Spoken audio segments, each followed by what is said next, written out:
নামাজি যারা মসজিদে পাঁচ ওয়াক্তে পাবন্দি তারা মসজিদে গিয়ে যায় এবং যারা বেনামাজি তাদের আক্রোশ বা ক্রোধে বা একটা ঘৃণা অহংকার এই দৃষ্টি নিয়ে তাদের মানে একদম জঘন্য দৃষ্টিতে দেখে, যেটা জন্তুর থেকেও ভাবে ওরা জঘন্য। আর ওদের মধ্যে প্রচুর পরিমাণে অহংকার থেকে থাকে বেনামাজিগুলোর প্রতি। তাদের বলে যে নামাজ কেন পড়তে যাও না, নামাজ না পড়তে গেলে দাফন কাফন করা হবে না। কিন্তু নামাজ যে পড়ায় তিনি হচ্ছেন ইমাম সাহেব। ইমাম সাহেব নামাজ পড়ান, কোরআন তিলাওয়াত করেন। তিনি কি করেন, কোরআন বিক্রি করে পেটে আগুন ভরেন। উনি আগুন ভরছে আর ইনারা ভরাচ্ছেন। ইনারা কি করছেন, গিয়ে মসজিদে গিয়ে আল্লাহ আকবার আল্লাহ আকবার করে আজান দিচ্ছে, চিল্লাচ্ছে, উচ্চস্বরে চিল্লাচ্ছে, উচ্চস্বরে আজান দিচ্ছে। আজান মানে ওটা আজান নয়, আজান হচ্ছে রাষ্ট্রপতি ঘোষণা। আর চলার জন্য যেটা আহ্বান সেটা হচ্ছে নিদা। কিন্তু এই আল্লাহ আকবার বলে যে চিল্লায় উচ্চস্বরে মাইকিং করে, এই শব্দ আল্লাহ আকবার শব্দটা কোরআনে সূরা ফাতিহা থেকে নাস পর্যন্ত আল্লাহ কোথাও রচনা করেনি। সেটা তো এরা গাধারা জানে না, এরা বোঝে না। এরা হচ্ছে পুস্তক বহনকারী গাধা বলে লিখেছে, কোরআনের মধ্যে লেখা আছে যে গাড়ি পুস্তক বহনকারী আরব থেকে নিয়ে এসে, সৌদি আরব থেকে নিয়ে এসেছে এক শ্রেণীর লোকেরা, আর সেইগুলোকে এরা পাঠ করে এবং সেই অনুযায়ী চলে। তো সেই পুস্তক বহনকারী গাধা এরা কিছু বোঝে না যে আজান কি আর নইদা কি। আজান হচ্ছে রাষ্ট্রপতি ঘোষণা, আর এরা গিয়ে সেখানে আল্লাহ আকবর বলে চিল্লাচ্ছে। ওটা কি রাষ্ট্রপতি ঘোষণা হচ্ছে না সলা হচ্ছে? ওই মসজিদের মধ্যে তো যেতেই নিষেধ করে দিয়েছে আল্লাহ। খোদ কোরআনের মধ্যে বলছে যে ওদের জিজ্ঞেস করলে ওরা বলবে আমরা নেক নিয়তের সঙ্গে এই মসজিদ নির্মাণ করেছি। কিন্তু আল্লাহ বলছে না, কখনো না, ওরা মিথ্যা কথা বলছে। যে নামাজের ভিত্তি প্রথম থেকে আল্লাহর সচেতনার ওপর যে ভিত্তি স্থাপন হয়েছে সেইটাই হচ্ছে উপযুক্ত মসজিদ। সেখানেই তুমি চলার জন্য স্থির হও, দাঁড়াও। আল্লাহর সচেতনার ভিত্তিতে যে মসজিদ নির্মাণ হয়েছে সেখানেই চলার জন্য দাঁড়াতে বলছে। তাহলে ওখানে ওর তো সচেতনাটা কিভাবে থাকতে পারে? সেটা চুনবালি সিমেন্ট পাথর যাই হোক, যে একটা গৃহ তার মধ্যে সচেতনা থাকে, ওর মধ্যে তো ব্রেনই নেই, তো সচেতনাটা কীভাবে থাকতে পারে? और এরা নিজেকে নিজে পরহেজগার महसूस, अपने आप को परहेजगार महसूस करते हैं। পরহেজগারটা অতটা সহজ জিনিস নয়। পরহেজগার মানে কি, চুনকে মানে বেছে, যেটা হচ্ছে বেছে নেওয়া। কি বেছে নেওয়া? যে পাপটাকে বেছে রিমুভ করে দেওয়া, সরিয়ে দেওয়া, हटाना। पाप को हटा देना, पाप को हटा देना, পাপটাকে সরিয়ে দিয়ে পুণ্যের যে চিন্তা ভাবনা মানসিকতা, সেই মানসিকতার মধ্যে থেকে সেইভাবে কাজ করা। তাহলে পুণ্যটা কি? পুণ্য হচ্ছে ঈশ্বর প্রদত্ত যে বিধান, সেই বিধানটাকে অন্তরের মধ্যে রেখে দিয়ে সেইভাবে কাজ করা। অ্যাকচুয়ালি এরা হচ্ছে পরহেজগার, কিন্তু ওরা যে নিজেকে নিজে পরহেজগার ভাবে, এটা ভুল। ওদের পরহেজগার ভাবনাটা, নিজেকে ভাবাটা ভুল। আর যারা নামাজ পড়ে না তাদের যে ক্রুদ্ধ দৃষ্টিতে দেখে, আক্রোশ নিয়ে দেখে, অহংকার করে, ঘৃণা করে, এগুলো হচ্ছে ওদের শয়তানি খেয়াল ছাড়া অন্য কিছু নয়। শুধু শয়তানি বললে হবে না, এটা মূর্খামি হয় এক কথায়। যেগুলো যাচাই করে দেখে না যে মাওলানারা কি বলছে, তারা পেটে আগুন ভরার জন্য উল্টোপাল্টা যা শেখাচ্ছে তাই শিখে নিচ্ছে, যা বোঝাচ্ছে তাই বুঝে নিচ্ছে, যা করতে বলছে তাই করছে। আজান দিতে বলছে আজান দিচ্ছে, আল্লাহ আকবার বলতে বলছে আল্লাহ আকবার বলছে, সব সময় আল্লাহ আকবার বলছে। নিয়ত মারতে গিয়ে আল্লাহ আকবার, রুকুতে যাচ্ছে আল্লাহ আকবার, রুকু থেকে উঠছে আল্লাহ আকবার, সেজদায় যাচ্ছে আল্লাহ আকবার। এগুলো কী হচ্ছে? এগুলো কোরআনে সূরা ফাতিহা থেকে নাস পর্যন্ত মাওলানাকে জিজ্ঞেস করে দেখবেন যে আল্লাহ আকবার শব্দটা কোথায় লেখা আছে।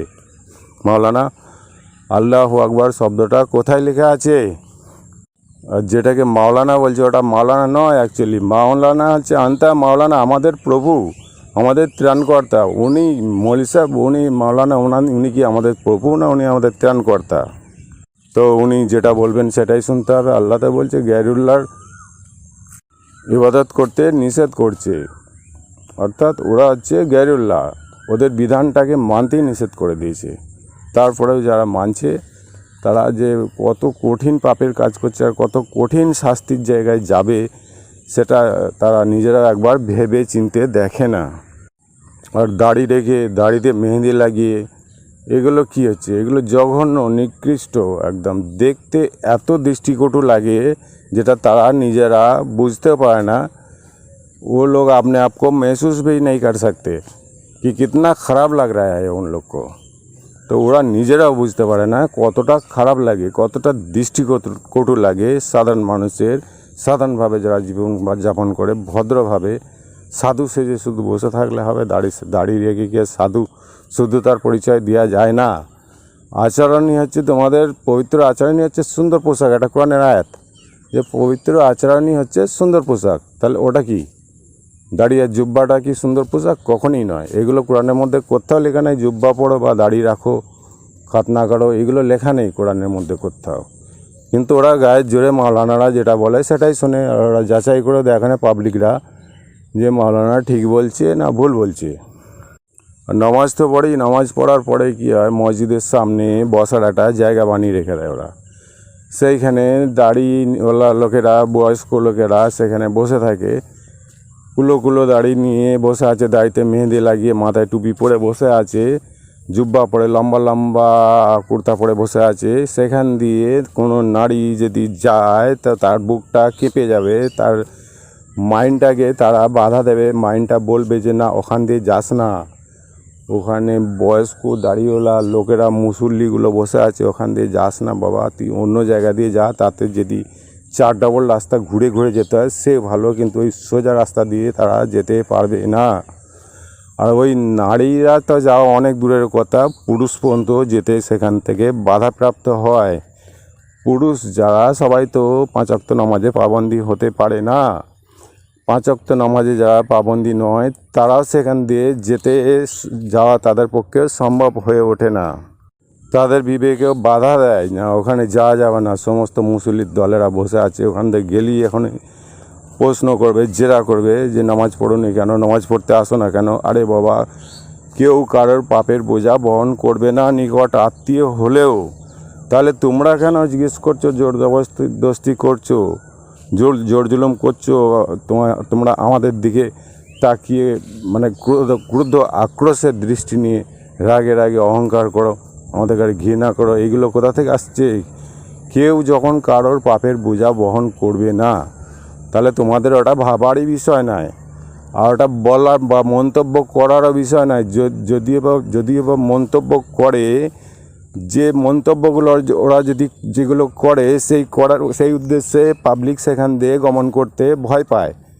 প্রত্যেকটা পাবলিক যারা নামাজ পড়তে সক্ষম নয় তারা ওখান দিয়ে গমন করতে, ওখান দিয়ে যেতে ভয় খায়। ওই জায়গা দিয়ে, যে জায়গায় মসজিদের মধ্যে নামাজ পড়ে ওরা টুপি মাথায় দিয়ে নামাজের শেষে বসে দাঁড়িয়ে বিভিন্নভাবে সমালোচনা করে দীর্ঘ টাইম ধরে, অথচ ওরাই বেনামাজি দেখলে বলে যে এরা শয়তান, এরা কাফের।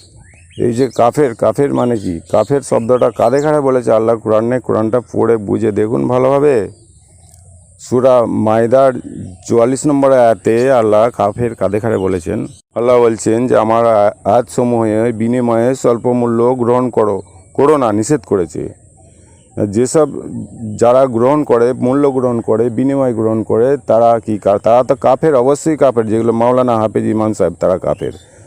আবার একটা কাফেরকে যেসব লোক আল্লাহ যা অবতীর্ণ করেছেন, যেটা কোরআনের আয়াত, আল্লাহ যেটা অবতীর্ণ করেছেন সেই অনুযায়ী ফায়সালা করে না, অর্থাৎ বিচার ব্যবস্থা করে না, তারাই হচ্ছে কাফের। এটা তো সূরা মাইদার 44 নম্বর আয়াতে আল্লাহ স্বয়ং নিজে রচনা করে দিয়েছেন। এই আয়াতটা যদি কারো এতটাই পাওয়ার থাকে তাহলে ওটাকে তুলে ফেলে দিন। এবারে বাবা ওটাকে তুলে ফেলে দিয়ে তারপরে মন্তব্য করো, তাহলে ঠিক আছে। কিন্তু তোলার যদি ক্ষমতা না থাকে ফালতু মন্তব্য করা উচিত হচ্ছে না।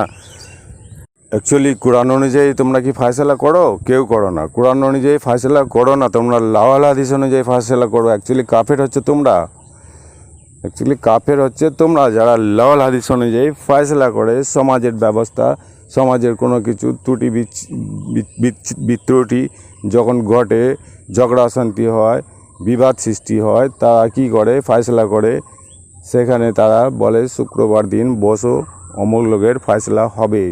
যারা দুর্বল তাদের ঘাড়ে দাবিয়ে দেয়, আর যারা সবল তাদের ঘাড়ে ছেড়ে দেয়। তো এইগুলো কী থেকে বিচার ব্যবস্থাটা করে, ফয়সলাটা কোথা থেকে করে? এগুলো লাওয়াল হাদিস থেকে করে, কোরআন থেকে ওরা কোনো দিনই করে না, আর কোরআনটাকে জানেও না। অ্যাকচুয়ালি কাফের হচ্ছে তারাই, যারা মুসল্লি তারা। আমি আমার ভিডিও এখানেই শেষ করছি। আল্লাহ সবাইকে আল্লাহর নির্দেশিত পথে চলার সুমতি প্রদান করুক। আল্লাহ হাফিজ।